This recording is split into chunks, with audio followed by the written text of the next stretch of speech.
जय हिंद एवरीवन। आपका बार बार कमेंट में आ रहा था कि बीएसपीएसएल में जूनियर इंजीनियर के लेकर वीडियो बनाइए, उसका क्या होता है, कंडीशन क्या होता है, एलिजिबिलिटी क्या होता है, एज लिमिट क्या होता है, उसके रिगार्डिंग बहुत सा कमेंट आ रहा था। और मैं भी जूनियर इंजीनियर के लेकर वीडियो में पूरी तरह अच्छे ढंग से नहीं बना पाया था, तो मुझे लगा कि एक वीडियो बनाना चाहिए जूनियर इंजीनियर को लेकर। जो बीएसपीएसएल की वैकेंसी आती है सिविल और आपका इलेक्ट्रिकल इंजीनियर का, तो इस वीडियो में मैं आपको बीएसपीएसएल के रिगार्डिंग जेई के जितना भी होता है ऑल एलिजिबिलिटी कंडीशन होता है, एज लिमिट, क्वालिफिकेशन, आवेदन शुल्क कितना आपको जमा करना होता है, एज का रिलैक्सेशन किनको दिया जाता है, दिव्यांग को कितना दिया जाता है, सिलेक्शन प्रोसीजर कैसे होता है, एक इसमें आपका सिलेबस एग्जाम पैटर्न क्या होता है, पूरा समझते हैं इस वीडियो में।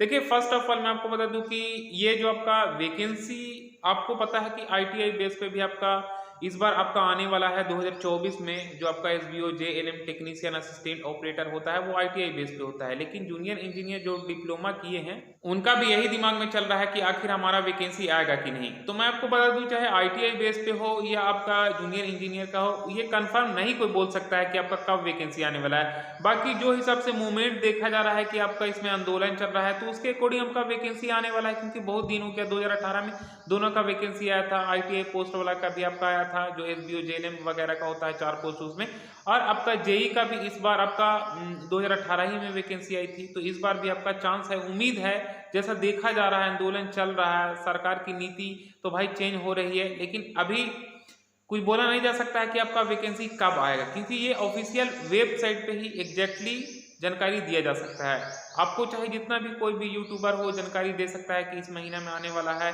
या आपका कोई प्राइवेट वेबसाइट पे कि इस महीना में आ जाएगा, तो वो आप इतना समझिए वो फेक बता रहा है। जब तक कि ऑफिशियल नोटिस नहीं आउट होगा तब तक कुछ भी बोला नहीं जा सकता है। तो मैं आपको ये इस वीडियो में आपको नहीं बता रहा हूँ कि इस महीना में आपका वैकेंसी आने वाला है, बल्कि इस वीडियो में मैं आपको ये बताने वाला हूं कि आपका वैकेंसी आएगा तो आपका एलिजिबिलिटी कंडीशन क्या होगा, क्योंकि आप ऑलरेडी पहले जाने हुए रहेंगे, तो उसके हिसाब से अभी आपका तैयारी रहेगा। अगर आप एलिजिबल हैं तो आप आज स्टार्ट करेंगे तैयारी, क्योंकि आपका नोटिस आएगा तो 2 से 3 महीने के अंदर सब कुछ समाप्त हो जाएगा, टाइमिंग भी आपको नहीं मिलेगा स्टडी करने के लिए। इसीलिए कोई भी पहले से अगर वीडियो बनाता है तो उसके अकॉर्डिंग आपका पूरा सिलेबस और एलिजिबिलिटी कंडीशन होता है, उसके अकॉर्डिंग और जो वैकेंसी आने वाला है उसके हिसाब से तैयारी वो करता है। तो इसीलिए मैं आपके साथ ये वीडियो लेकर आया हूँ जेई के लिए। तो मैं आपको बता दूं कि इसमें आपका 2018 में वैकेंसी आया था, और आपका बीएसपीएसएल में जेई इलेक्ट्रिकल और आपका सिविल के लिए वैकेंसी आया था। जो इलेक्ट्रिकल जेई के लिए जो वैकेंसी आई थी वो 400 टोटल वैकेंसी थी, और आपका जूनियर इंजीनियर सिविल के लिए जो वैकेंसी आई थी वो 175 टोटल वैकेंसी थी। अब इसमें मैं आपको बता दूं कि आपका जो क्वालिफिकेशन था सिविल के लिए, मैं आपको बता दूं कि सिविल के लिए 3 ईयर डिप्लोमा होना चाहिए, फुल टाइम आपका होना चाहिए, चाहे सिविल को हो या इलेक्ट्रिकल को हो। दोनों का वैकेंसी आपका आया था, 400 पोस्ट था इलेक्ट्रिकल में और सिविल में 175 था।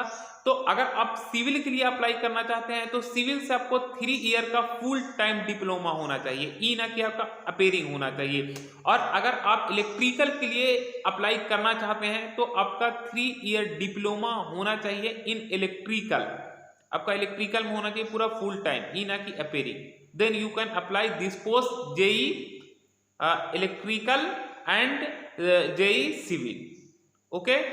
एंड इसमें मतलब अपेयरिंग का इसमें कुछ मामला नहीं कि हम फाइनल ईयर में है तो अप्लाई कर सकते हैं कि नहीं, नहीं आप अप्लाई कर सकते हैं, पूरा फुल टाइम में आपका होना चाहिए। सिविल के लिए तो सिविल से आपका डिप्लोमा होना चाहिए, जेई इलेक्ट्रिकल के लिए तो इलेक्ट्रिकल से पूरा फुल टाइम का आपका डिप्लोमा होना चाहिए। तो ये क्वालिफिकेशन आपका हो गया। एज लिमिट की बात कर लिया जाए तो अनरिजर्व के लिए 18 से 37 साल के बिटवीन में आपका एज लिमिट होता है। बाकी ओबीसी ईबीसी की इसमें 3 साल का छूट दिया जाता है, तो 18 से 40 साल के बिटवीन में ईबीसी ओबीसी का एज लिमिट होता है।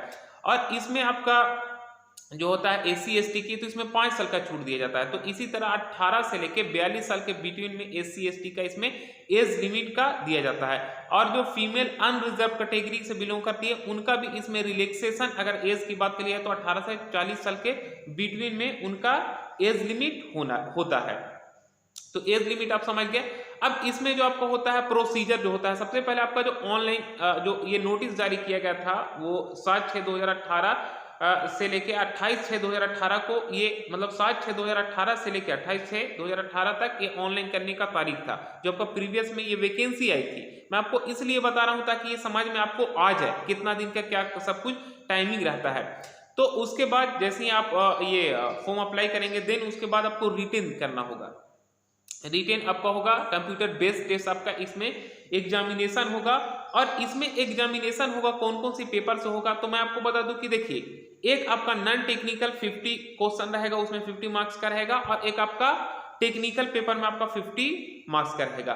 तो आपका जो नॉन टेक्निकल में रहेगा और टेक्निकल में जो आपका रहेगा, टेक्निकल में आपका टोटली जो रहेगा वो आपका रहेगा जो डिप्लोमा आप किए हैं सिविल इंजीनियर से। तो फाइनल ईयर में जो आपका सिलेबस था डिप्लोमा में जो आप किए थे सिविल से या इलेक्ट्रिकल से, उससे आपका 50 क्वेश्चन मतलब हाफ पूरा रहता है 50 मार्क्स का, ठीक है। और बाकी नॉन टेक्निकल की बात कह लिया जाए तो नॉन टेक्निकल में आपका कंप्यूटर से करीबन 15 क्वेश्चन रहता है, और उसमें आपका इंग्लिश से रहेगा, हिंदी से रहेगा और आपका रीजनिंग से रहेगा। इन 4 या 5 से नॉन टेक्निकल में आपका सब्जेक्ट से सवाल पूछा जाएगा, मतलब नॉन टेक्निकल से 50 और टेक्निकल से 50। तो नॉन टेक्निकल में आपका जो आ गया वो आपका आ गया रीजनिंग आ गया, इंग्लिश हो गया, आपका हिंदी हो गया, कंप्यूटर हो गया, और टेक्निकल में आपका हो गया जो फाइनल ईयर में आप सिविल या इलेक्ट्रिकल से इंजीनियरिंग किए हैं, उससे आपका 50 क्वेश्चन पूछा जाता है, जो फाइनल ईयर में आप डिप्लोमा किए थे, जो सिलेबस में आपका है। तो ये आपके पास बेस्ट अपॉर्चुनिटी रहता है कि फाइनल ईयर वाला आपको पढ़ लेना है, तो 50 का तो आपका तैयारी लगभग हो ही जाएगा। अगर 50 नहीं होगा तो कम से कम आपका 35-40 का तो तैयारी हो जाएगा, प्लस इधर कुछ रहेगा, तो इसमें आपका सिलेक्शन के ज्यादा चांसेस रहता है, क्योंकि आप डिप्लोमा में अच्छे ढंग से आप स्टडी किए हैं। तो ये आपका हो गया सिलेबस एग्जाम पैटर्न हो गया। बाकी जैसे ही नोटिस आएगा तो मैं पूरा एकदम A to Z डिटेल बताऊंगा कि कितना क्या नेगेटिव होता है, कैसे होता है, पूरा मैं डिस्कशन। फिलहाल के लिए मैं इस वीडियो में आपको बता दिया, एक समझिए कि उससे आपको आइडिया मिल जाएगा कैसे क्या तैयारी करना है। बाकी इसमें मैं आपको बता दूं कि इसमें सबसे पहले सिलेक्शन प्रोसीजर जो होता है वो CBT होता है, कंप्यूटर बेस्ड टेस्ट होता है। उसके बाद आप पास करेंगे, शॉर्ट लिस्टेड किया जाएगा, देन उसके बाद डॉक्यूमेंटेशन होगा।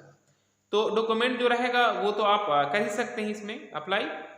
और बाकी जो चीज था एलिजिबिलिटी कंडीशन वो मैं आपको बता दिया। और इसमें एप्लीकेशन फी जो आपका करना होता है वो आपका unreserved EBC OBC SC ST को आपको 1500 रुपये आवेदन शुल्क भुगतान करना होता है। तो अनरिजर्व चाहे कहीं का भी हो उसको 1500 करना ही पड़ेगा। और EBC OBC और SC ST बताया वो अदर स्टेट वाले के लिए मैं आपको बताया कि 1500 रुपया करना होगा। और वही अगर बिहार के जो रहने वाले हैं EBC और OBC और आपका SC ST, तो उनका 375 रुपया आपको आवेदन शुल्क भुगतान करना होगा। और दिव्यांग के लिए भी 375 रुपया आपको भुगतान करना होगा। और इसमें जो एज का रिलैक्सेशन दिया जाता है दिव्यांग का ना, वो मैक्सिमम एज के अकॉर्डिंग आपका 10 साल उसमें दिया जाता है रिलैक्सेशन। मतलब मान लिया जाए कि कोई अगर अनरिजर्व से दिव्यांग, अनरिजर्व में कोई दिव्यांग है तो उनका 18 से 37 साल के बिटवीन में एज लिमिट होता है, ठीक है। तो अगर वो दिव्यांग हो गए अनरिजर्व में तो 18 से 37 साल के बिटवीन में उनका कंडीशन है एज लिमिट का, तो और 10 साल मैक्सिमम एज का रिलैक्सेशन दिया जा रहा है। मतलब कि 18 से लेकर 47 तक के दिव्यांग कैटेगरी के लोग उसमें एलिजिबल है, मतलब एज लिमिट इतना दिया जाता है 10 साल का रिलैक्सेशन। तो इसमें आपका बहुत ही अच्छा है। बाकी वैकेंसी का कुछ नहीं बोला जा सकता है भाई, कब आएगा उसके बारे में कुछ भी नहीं बोला जाता। आ भी सकता है, नहीं भी आ सकता है, हो सके 2 महीने या 10 दिन या 3 दिन के अंदर भी वैकेंसी आ सकता है। तो ये जितना भी था मैं आपको बता दिया। और तो आई होप ये आपको समझ में आया होगा जितना भी मैं आपको जानकारी बताया। फिर हम नेक्स्ट वीडियो में मिलेंगे। अगर इसका ऑफिशियल नोटिस आएगा तो मैं जल्द से जल्द जानकारी देने की कोशिश करूंगा वीडियो के माध्यम से।